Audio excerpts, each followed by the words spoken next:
Eu sei que para a gente viver algumas coisas que nós ainda não vivemos, nós vamos precisar fazer algumas coisas que nós ainda não fazemos, tá? E quem estava aqui quinta-feira passada?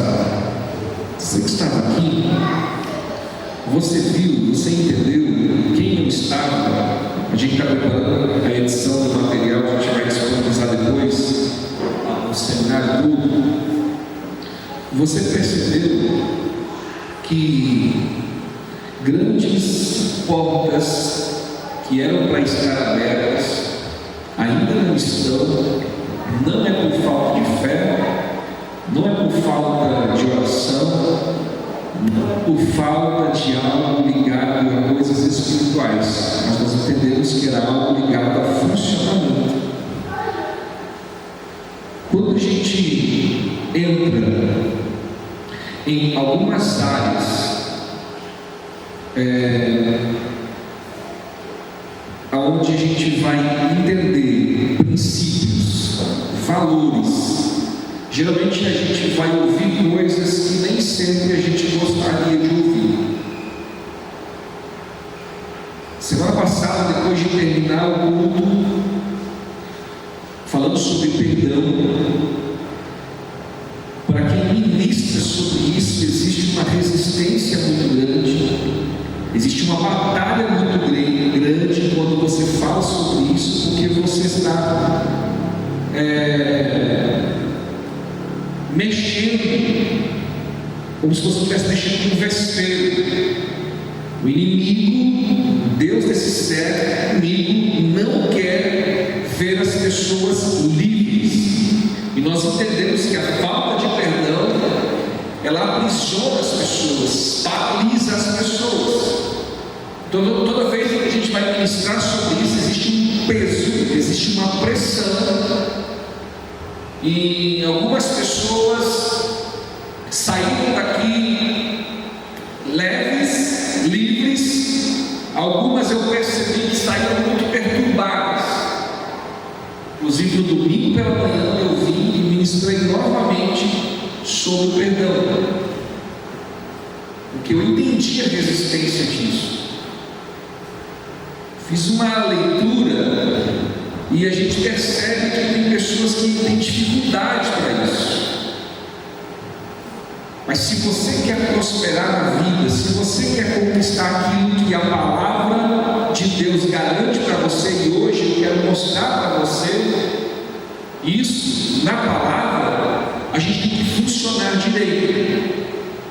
Tudo, falando assim, tudo que Deus fez, Ele fez para prosperar. Fala assim, tudo que Deus fez, Ele fez perfeito. Pergunta para quem está atrás de você: você foi feito por quem? Responde aí. Quem te fez? Quem te fez? Deus. Então Deus te fez o quê? Perfeito. Fala assim, parabéns, obra-prima. Fala assim, que obra-prima Deus fez? Você. Tá? Parabéns. Você é uma obra perfeita. Então, se Deus tem uma obra perfeita, por que tem coisas que ainda não vão? Como nós falamos na semana passada, existem algumas coisas que vão ser ajustadas. Olha só, alguém um dia falou assim: olha, eu preciso ir embora deste lugar. Esse lugar não dá certo. Esse lugar não prospera. Esse lugar, ninguém fica nessa cidade. Eu achei interessante aqui, né? Estava falando a respeito de uma cidade aqui próxima, uma cidade, pequena cidade. Eu perguntei o seguinte: aí na sua cidade tem pés de fruta? Tem que tipo de espécie tem aí? Tem manga, tem mexerica, limão, banana. Eu falei, tá, aí legal. Aí não produz nada aí? Não, produz tudo. Eu falei, então o problema não é a terra aí é próxima. Tem alguém que não está funcionando direito.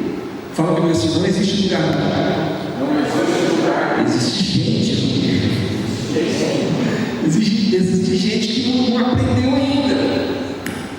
Não existe lugar. Você pode ver qualquer lugar que você fala que é ruim. Tem gente crescendo. Tem gente prosperando. Nós aprendemos que, apesar de ter uma indústria falando sobre crise, tem gente governando sobre a crise.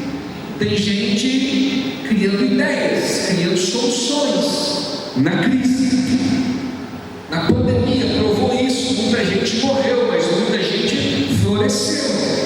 Uma porta se abriu. Gente que entendeu isso. Talvez por necessidade, talvez porque perdeu-se o trabalho, não conseguia, teve que se mexer de alguma forma e algo surgiu. Tem gente que está morrendo, mas tem gente que está crescendo. Tem gente que está entendendo. Nessa segunda mensagem, eu queria falar sobre isso aqui. Pode ter uma pergunta aqui. Você sabe qual é a vontade de Deus? Faz essa pergunta aí para você. Qual a vontade de Deus para a minha vida? Faça a pergunta aí. Qual que é a vontade de Deus para a minha vida? Porque assim,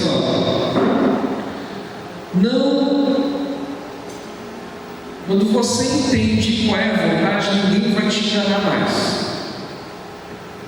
A vontade de Deus não é a vontade das pessoas. Não é a vontade do seu pai, nem da sua mãe, nem do seu professor, nem do seu patrão. Não, eu tenho que saber qual é a vontade de Deus para a minha vida. Quando eu entendo isso, ninguém me engana mais. Nenhuma circunstância, nenhuma situação, nenhum problema, porque eu sei qual é a vontade de Deus para a minha vida. Eu quero ler um texto da palavra de Deus, que é a próxima imagem aqui. O livro de 3 João, no capítulo 1, no verso 2, João está dando uma saudação aqui, preste atenção nisso, e essa saudação revela a vontade e o coração de Deus para mim e para você. Olha assim: amado, lê comigo aí: desejo que te vá bem em todas as coisas e que tenha saúde, assim como bem vai a tua alma. Esse João está um líder, um apóstolo, ele entende o propósito de Deus e ele vai fazer uma saudação para alguém. E olha como ele faz: ei, amado já trouxe uma revelação do quanto Deus revelou o seu amor, e ele começa a entender isso. Não é apenas uma simples palavra qualquer. Aí ele vê assim: desejo que te vá bem em todas as coisas e que tenha saúde, assim como bem vai a tua alma. Quando a gente vê essa saudação, essa é uma saudação, se você for ver cada detalhe dessa saudação, ele é rico em uma expressão da vontade perfeita de Deus. Quando Deus olha para você, imagina assim, que Deus vai chegar todas as manhãs e vai saudar você. Eu acredito que Deus vai te saudar assim: ei, filhinho amado, eu desejo que você vá bem em todas, fala comigo, todas as coisas, e que tenhas também saúde, assim como bem vai a sua alma. Essa última expressão, essa última afirmação está falando da vida espiritual, da salvação. É alguém já salvo em Cristo, é alguém que já está servindo a Deus, é alguém que já tem uma caminhada de fé, é alguém que tem uma vida de andar com Deus. E você percebe nessa saudação que a vontade de Deus, porque a gente vai tirar algumas crenças que foram colocadas sobre nós, que é o único desejo de Deus é apenas que você vá bem na sua alma, na sua vida espiritual. Essa saudação traz uma revelação da perfeita vontade de Deus. Ei, amado, você é amado. Então você não é rejeitado, você não é esquecido, você não é desprezado, apesar de alguém não ir com a tua cara, alguém não te amar, alguém não te aceitar do jeito que você é, por Deus, você é amado. Acabou. A primeira palavra aqui já curaria muitos traumas aqui, se você entender isso. Você lembra que na semana passada, 2 Coríntios 4:4, que nós lemos, que as pessoas não conseguiam crer, porque o Deus desse século estava fazendo o quê? Cegando o entendimento. E as pessoas não conseguiam ver a luz que estava brilhando sobre eles. Tem uma luz brilhando sobre a sua vida. Tem uma palavra liberada sobre a sua vida, que você é amado. Mas tem alguém querendo distorcer isso. Tem alguém querendo que você não entenda isso. Mas você é amado. Então, quando eu começo a ler essa saudação de um homem muito íntimo do Pai, eu falei, cara, olha o desejo de Deus na minha vida. Primeiro, que eu sou amado, ele deseja. E daqui a pouquinho eu falo um pouco mais sobre isso, o que significa a palavra desejo. Olha o que Deus pensa para mim, Arquimedes. Desejo que você vá bem em todas as coisas, que você tenha saúde e que assim como bem vai para o próximo. João 10:10.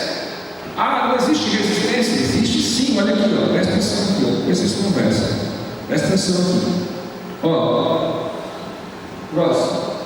O ladrão. João 10:10. O ladrão vem somente para roubar, matar e destruir. Eu vim para que tenham vida e a tenha abundância. Então pode ter alguém travando, pode ter alguém lutando contra, pode ter uma resistência. Jesus está dizendo sobre isso. Olha, tem ladrão que vem para roubar, para matar, para destruir. E às vezes você percebe que tem áreas na sua vida que tem um roubo, que tem uma morte, que tem uma destruição. Ei, mas olha a segunda parte. Jesus está dizendo: ei, eu vim para que vocês tenham vida e a tenha com. Que vida que é essa que ele está falando? Que parte da sua vida? Quem consegue responder? Será que é a vida espiritual, a vida sentimental, vida? Que tipo de vida que é essa que ele falou? Vida. A sua vida não dá para você separar. Tenta separar. Não, eu vou separar a minha vida espiritual da minha vida profissional. Você não separa a vida. Eu não tenho. Não, a minha vida profissional é uma, a minha vida ministerial não tem, é uma só. Não tenta separar aí. Tenta separar. Então a conversa, Deus se importa com a sua alma, sim, mas ele deseja também que você vá bem em todas as coisas. Todas as coisas. O que você faz? Qual é o teu sonho? Qual é o teu projeto? Qual é o seu trabalho? Ele deseja que você vá bem no trabalho. Ele deseja que você vá bem no relacionamento com a tua família. Ele deseja que você vá bem na sociedade, na sua vizinhança, onde você está. Ele deseja que você vá bem em todas as coisas. E ele veio para que você tenha vida. Olha só, às vezes a gente acha que Deus veio, quando a gente fala assim, Deus veio buscar e salvar o que se havia perdido. O que tinha perdido? Você vai entender daqui a pouquinho. O que Jesus fez por nós não tem a ver apenas com salvação. Salvação é uma parte. E quando a gente fala sobre salvação, é salvar de todo engano, é nos livrar de todo engano, de toda cegueira. Você vai entender um pouquinho mais à frente. Então olha o que faz parte da vontade de Deus. Ele diz que você tenha vida e a tenha em... Você já parou para pensar como é uma vida em abundância? Qual que é o contrário de abundante? Quem sabe falar? Escassez. Uma vida de escassez, como que é isso? O que acontece? Uma vida que você não tem nem o suficiente, você não consegue suprir as suas necessidades. Tem falta de alguma coisa, está faltando. Uma vida escassa. É uma vida limitada, muito limitada. Agora, quando eu presto atenção nisso, numa vida escassa, e começo a olhar para áreas da minha vida, e começo a perceber escassez, e começo a confrontar, não é com o que o Denis acha, não é com o que um palestrante acha, mas com o que Jesus está dizendo. Peraí, Jesus está dizendo para vocês: eu vim para que você tenha vida e a tenha com abundância. Essa é a vontade perfeita de Deus. Então eu preciso ver o que está acontecendo, o que não está funcionando direito, para que eu possa viver isso. Olha só, mais um, próximo, Romanos 8:37. O que diz aí? Sobre todas essas coisas, em todas essas coisas, o que é?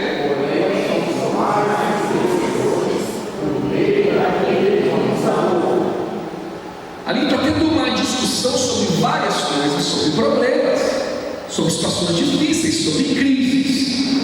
Aí chega alguém que fala o seguinte: ei, mas tem problema? Tem situação difícil? Tem situação para resolver? Porém, sobre todas essas coisas somos o quê?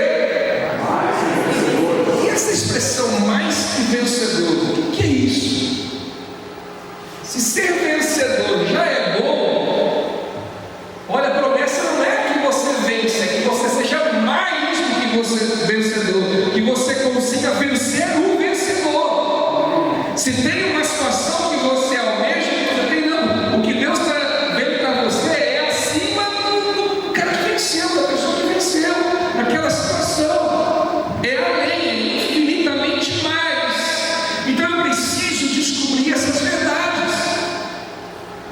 Da mesma maneira que nós somos bombardeados por notícias ruins, por problemas, por caos, por tragédias, eu preciso olhar para a palavra, quero que Deus fala a meu respeito. O que Deus realmente quer para mim, quem realmente Deus é. E essas verdades têm que influenciar a nossa mente, têm que fazer parte do nosso dia a dia. Sobre todas essas coisas, porém, pode ter problema até aqui, mas sobre todas elas somos mais do que vencedores em Cristo Jesus. Ó, bem, cafezinho. Vamos lá. Aqui a gente vai começar a entender o principal propósito de Jesus.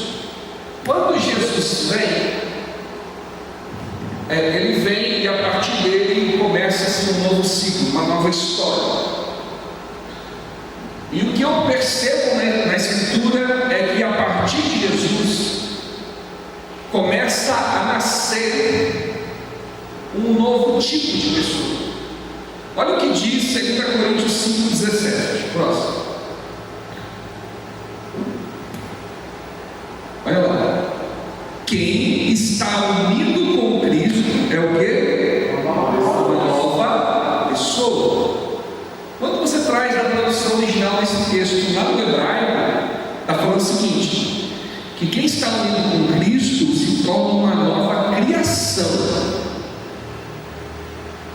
Não é mais a mesma, não é a mesma raça mais, não é o mesmo mundo, é como se o DNA mudasse.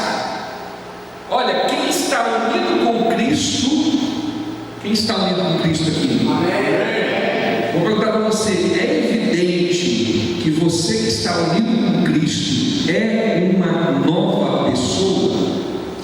É evidente isso? Não para você, pessoas que convivem com você. Porque olha o que diz: acabou-se o que era velho. Aquilo que existia já não existe mais. E já chegou o que é novo. Então, a partir de Jesus, começa a nascer uma nova raça. Uma nova criação vem surgindo. Surge algo. Aqui eu preciso entender uma verdade. Por quê? Porque muitas pessoas focam em 90% ou mais das igrejas, sempre vai reforçar isso, que o mais importante, ou de repente o principal, sempre vai ser a salvação da alma de alguém.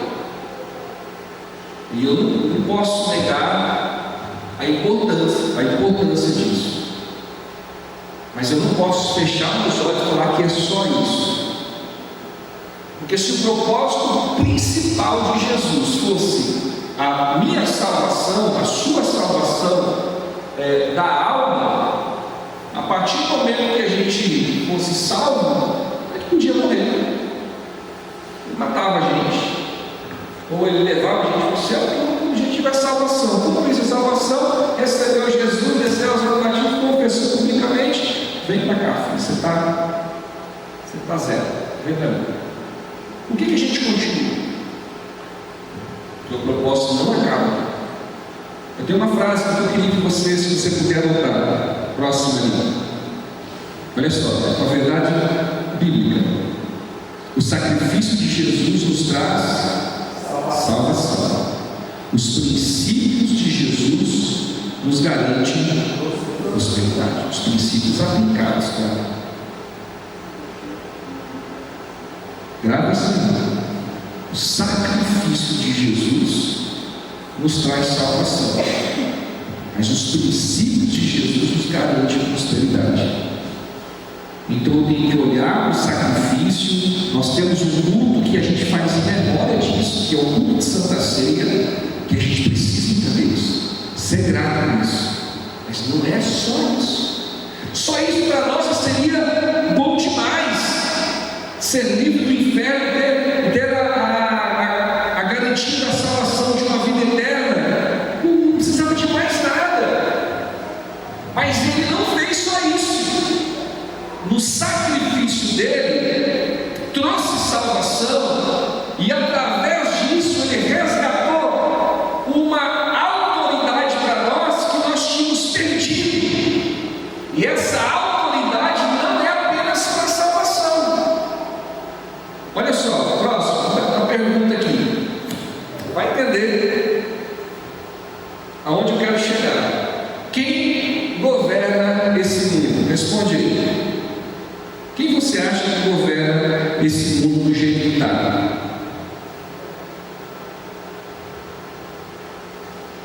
Responde. Quem você acha que governa o mundo? De verdade. Do jeito que você vê o mundo, do jeito que anda as coisas. Quem governa o mundo? Fala, gente. Quem governa é o maligno. Tá? Quem governa, infelizmente, e não era para ser dessa forma. Não precisava ser dessa forma. Você vai tentar, pelo menos na sua vida, no seu mundo, no seu ambiente, na sua cidade, isso pode mudar, isso pode ser diferente. A gente entende que existe um governo, existe um Deus desse século que está governando. Mas tem gente que está entendendo, está vivendo na contramão disso. E você pode ser essa pessoa também, amém? Amém ou não? Amém. Olha o que Jesus diz no próximo aqui, Lucas 11, 21 e 22. Olha só. Está falando sobre. Jesus está tendo uma discussão ali sobre. Alguém falou assim: o senhor fala por Beelzebub, o senhor fala por demônios. Jesus começa a mostrar para eles que o reino dividido prospera, a casa dividida prospera, e ele traz traz esse ensinamento muito claro, falando sobre o Deus deste mundo e sobre essa casa como se fosse o mundo. Preste atenção nisso aqui. Isso aqui é uma revelação para nós que Jesus está dizendo. Olha só, quando o valente, bem armado, guarda a sua própria casa, ficam em segurança todos os seus bens. Então imagine que você tem, imagine que você tem uma casa e você é um valente, bem armado. Então quando o valente bem armado guarda a sua própria casa, fica em segurança todos os seus bens, ok? É certo? Fato? Verdade ou não? Aqui entra um porém. Olha só, porém, vindo um mais valente do que ele, vence, tira-lhe a armadura em que confiava e lhe divide os despojos. Cara, quando eu li esse texto, cara, você está falando do governo que o diabo tinha sobre as pessoas, sobre esse mundo, e vem um mais valente do que ele, que é Jesus, arranca ele para fora, tira a armadura e fala assim, cara, quem vai governar, quem vai dominar são os meus filhos, são os meus irmãos, são os cristãos, os filhos de Deus. Então tem um valente, tem uma resistência, tem um Deus desse certo, tem um inimigo, tem, mas pode chegar um que é muito mais valente do que ele, vence ele. Não pode dar um glória a Deus por isso? Então, Jesus está dizendo o seguinte, olha, tem um valente, tem uma resistência, tem uma potestade, porém, está chegando alguém mais valente aí. Vamos voltar um pouquinho no texto aqui, nessa próxima pergunta. E a pergunta é, qual o plano original de Deus? Vamos ler? Gênesis 26, os versículos mais conhecidos, próximo. Também disse Deus. O que Deus disse? Leia.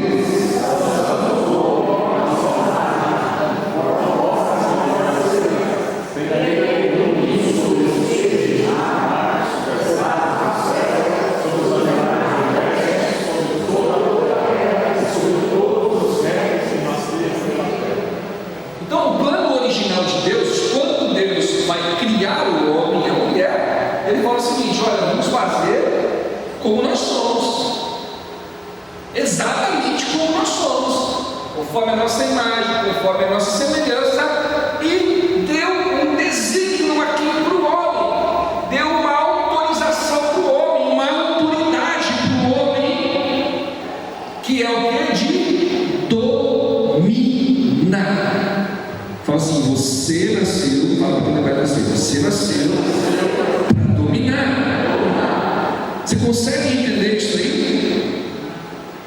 Tenha ele domínio sobre os peixes do mar, tenha ele domínio sobre as aves do céu, tenha ele domínio sobre os animais domésticos, sobre toda a terra, sobre todos os répteis que rastejam sobre a terra, sobre tudo. Deus vem e entrega o domínio, governo. É isso que Deus está dizendo. Deus cria algo bom, Deus cria algo, a propriedade é dele, aí ele vem e dá um outorga de procuração. Olha, eu vou te dar, homem, Adão, eu vou te dar uma procuração, e com essa procuração você pode fazer tudo no meu nome. Você vai governar, você vai dominar, você vai ter poder. E outra coisa, além de você ter essa autorização, você pode desfrutar. O que é essa autorização? O que é essa procuração? Ela te dá poderes para algo. Quando você vai viajar e você vai ficar um tempo fora, você tem que administrar, tem alguém que vai administrar os seus bens, você precisa ir num cartório, né? Um cartório, e você fazer uma procuração pública, que alguém vai te representar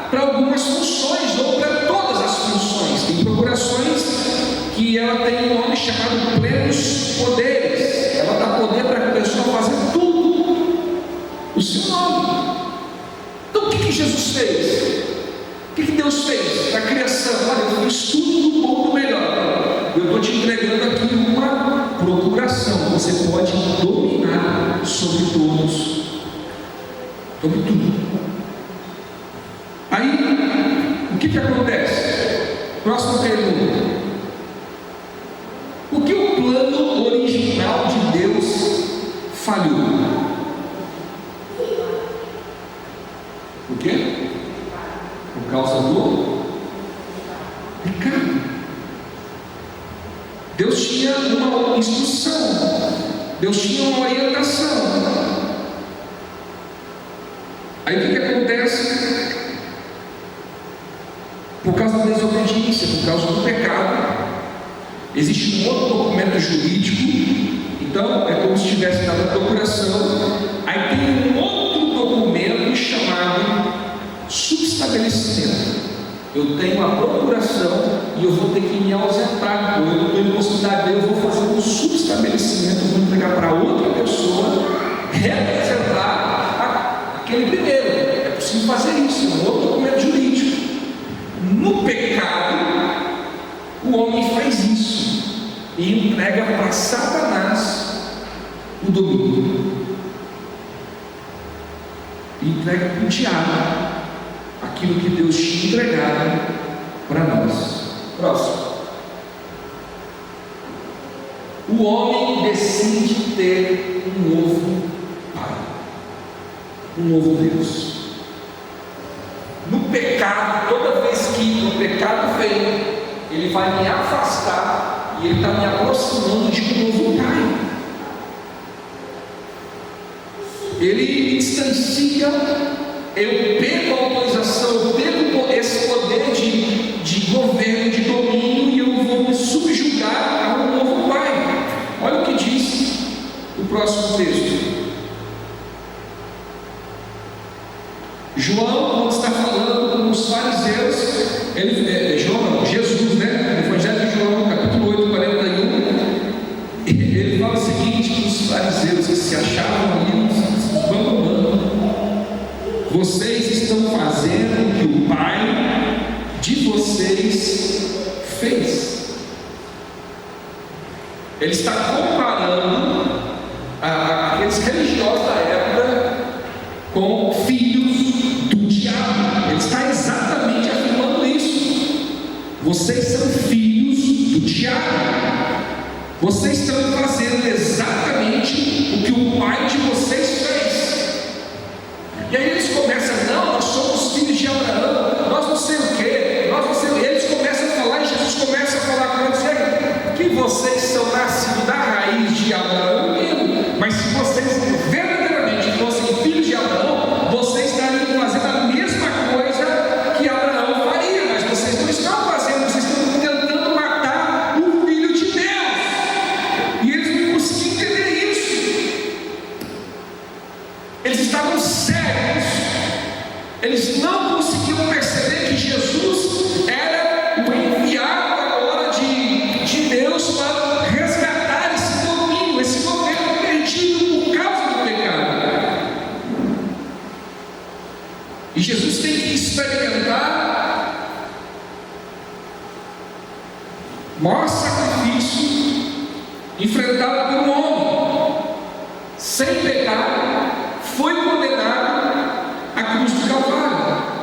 A cruz.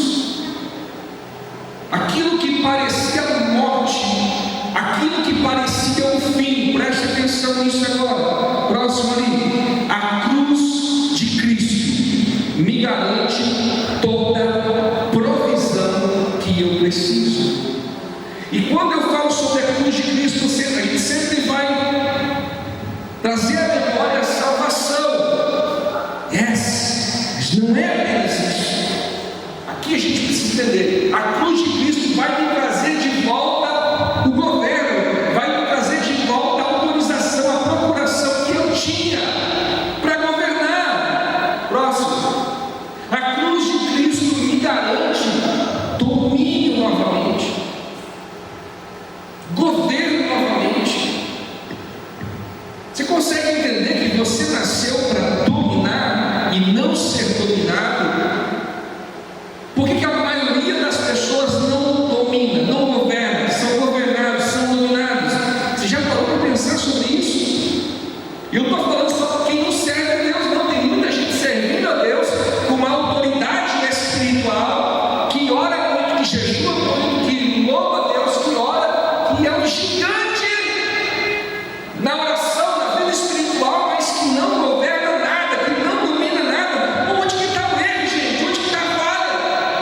Se na cruz de Cristo me garante uma visão, se a cruz de Cristo me garante de volta a procuração para dominar, por que eu não domino?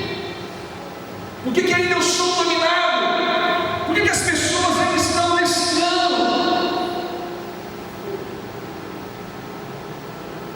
Nós precisamos entender a autoridade que está sobre a nossa vida. Por que você, no nome de Jesus, você expulsa demônios? Você não tem dificuldade para fazer isso. Você entende que você está revestido de um poder, de uma autorização, que no nome de Jesus, os demônios caem por terra. E você não tem dificuldade. Mas por que isso não funciona para todas as coisas? 3 perguntas aqui que eu quero fazer com você próximo aqui.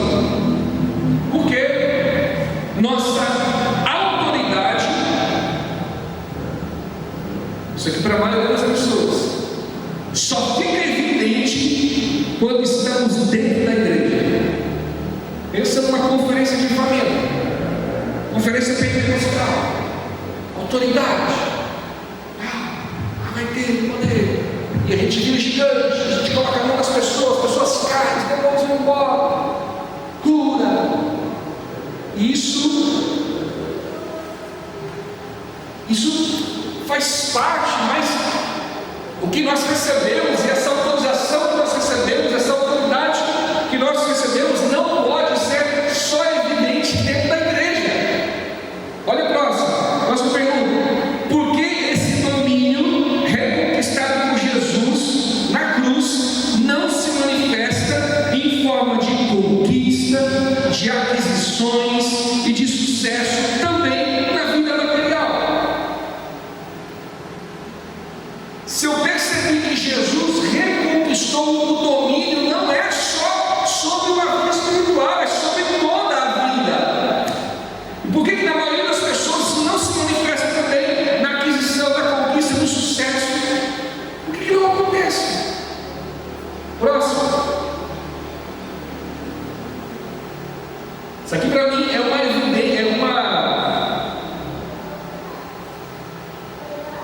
percepção que eu tenho em geral quando a gente fala de igreja, de onde tiramos a ideia de que o evangelho se dá melhor na pobreza. Quem que inventou essa história? De onde veio isso? De onde que vem isso? Você viver uma vida santa, tem que ser humilde, pobre. Quem que inventou isso? Primeiro texto que nós lemos na saudação: amado, desejo, presta atenção nisso aqui. Quem já ficou grávida aqui? Quem já? Tem uma grávida. Quem já teve desejo de grávida, desejo de gravidez, desejo de verdade mesmo, e que aquilo é incontrolável? A gente que não tem, a gente acha que é o quê? Frescura. Mas é algo que a mulher, ela não consegue controlar, não é frescura. E algumas têm uns desejos malucos. Eu vi uma vez uma mulher que tinha vontade de comer terra, telha, barro. Quem que teve algum desejo doido assim? Tem alguém que tem coragem de falar? Você já ouviu? Jaca, não é época de jaca, a pessoa quer jaca. A minha esposa queria comer jaca e não era época de jaca. Quem que teve, sabe, desejo? Estava desejo do que, Fabrício? O que você ficou com vontade? Sabonete. Agora, preste atenção nisso. Quem está do lado dessas pessoas, o homem, o pai, alguém do lado, você no começo você fica ali, mas daqui a pouco o negócio começa a pegar, e você não tem outra saída a não ser realizar esse desejo. Tem pessoas que ficam doentes. Você já viu crianças que desejam algo, daqui a pouco começa a ficar doente, começa a ter febre, começa a passar mal. Você já viu isso? Porque ela tem um desejo. Então a expressão desejo é uma vontade, preste atenção, isso aqui é uma revelação para você, é uma vontade incontrolável, não dá para controlar, é algo descompensado, descontrolado, porque eu quero tanto, uma coisa que é algo que rasga meu dentro. Presta atenção, isso é o desejo de Deus no seu coração em relação a todas as coisas. O desejo de Deus para você é que você vai ter todas as coisas, é um desejo, é o anseio de Deus. Gente, eu quero que vocês entendam isso que Deus está falando. Entenda que eu quero que vocês tenham uma vida em vida abundante, é o desejo do Pai. Responde para mim, você que é pai, você ficaria ofendido no teu filho vir para você, ou você que é avô, o teu neto vir para você e pedir um presente caro?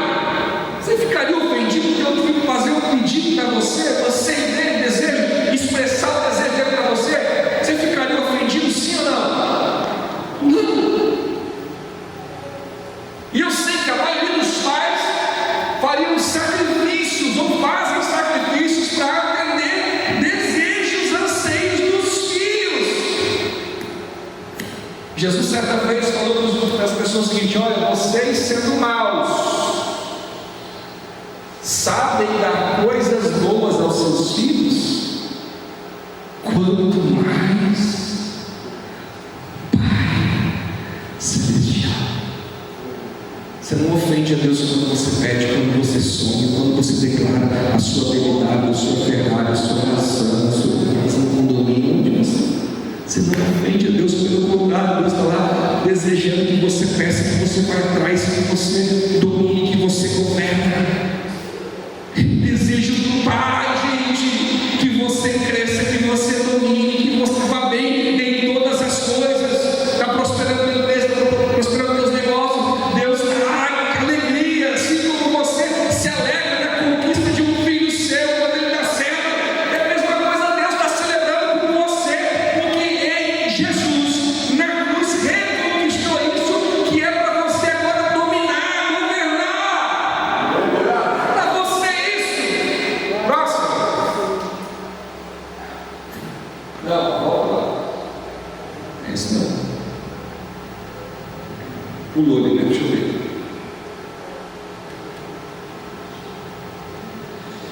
Tudo, acha assim, ó, tudo o que você precisa e deseja já foi conquistado na cruz de Cristo.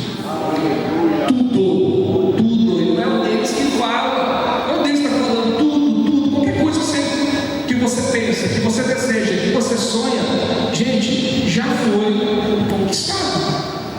Hoje estava celebrando agora a parte da porta aberta, a porta já estava aberta, e a gente não fazia, a gente estava falando errado, e Deus vai conectando, fala, tal, a porta está aberta já. Ah, mas eu não consigo enxergar, o problema é seu, você não consegue enxergar, mas a porta está aberta, é um problema de funcionamento.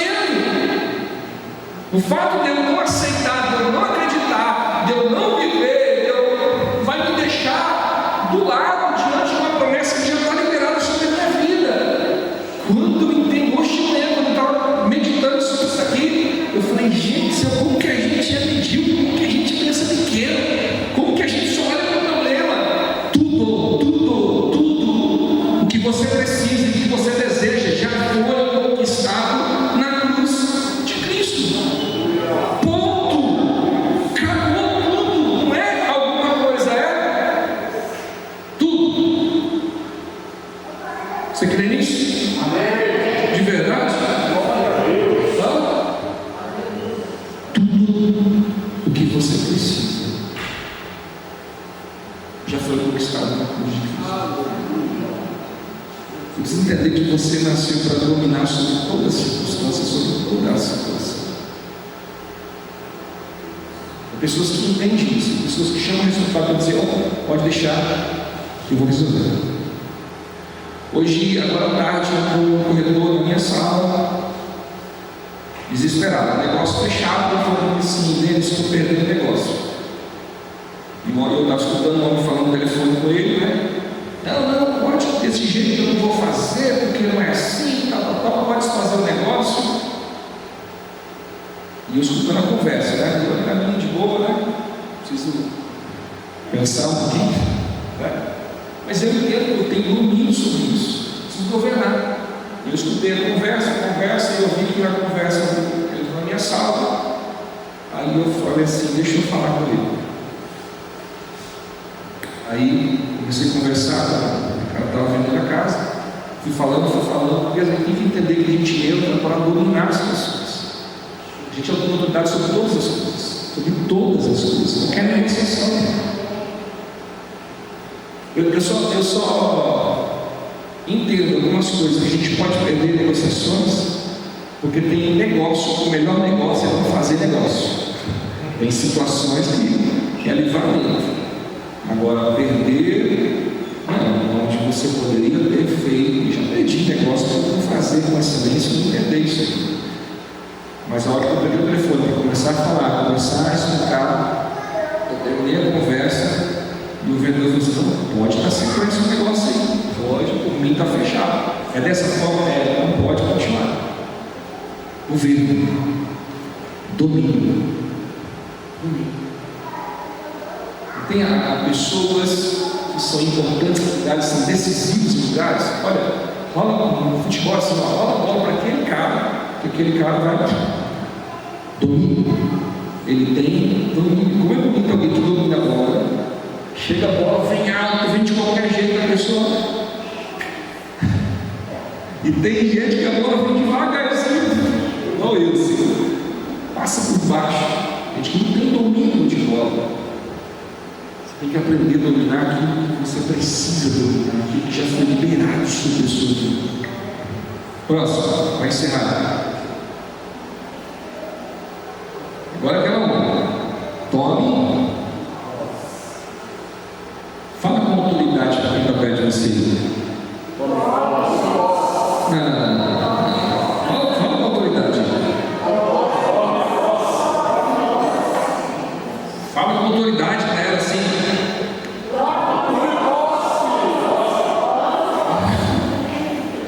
Agora, seguinte, fala para você, tome posse. O outro você fala com força, você não, né?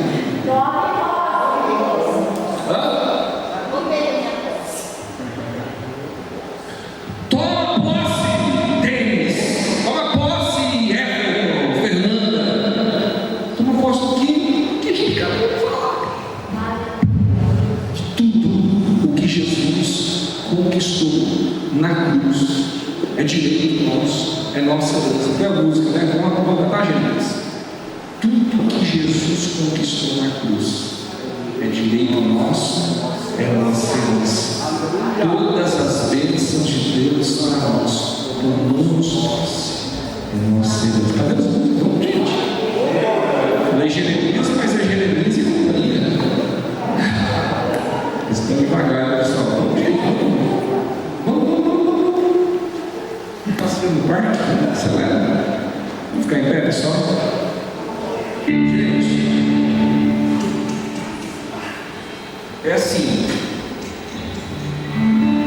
mudança vai gerar novo. Isso que eu estou falando aqui, esse aprendizado aqui, esse ensinamento, é desafio para virar essa chave e viver nessa mentalidade aqui.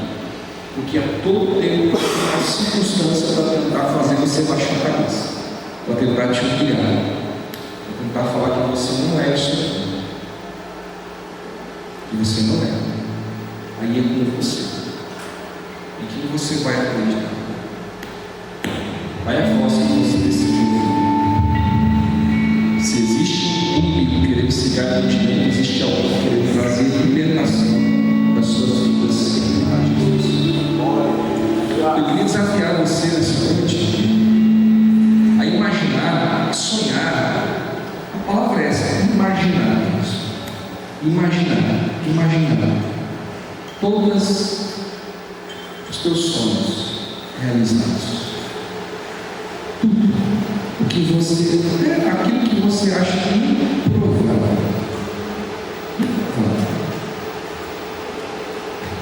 Na verdade, improvável para uma mente pequena. Para Deus não existe nada impossível. Porque para Deus não há impossível. Quem é a imagem e semelhança dele vai fazer a mesma coisa que ele fez. Ele falou: haja luz e houve luz. Você vai chegar no seu trabalho, haja venda, haja dinheiro e vai haver dinheiro. Deus vai te dar uma ideia, Deus vai te dar algo criativo. Gente, só você que entende isso, que você precisa dominar, que você precisa governar. Enquanto nós vamos cantar essa canção, eu gostaria que você saísse do seu lugar e viesse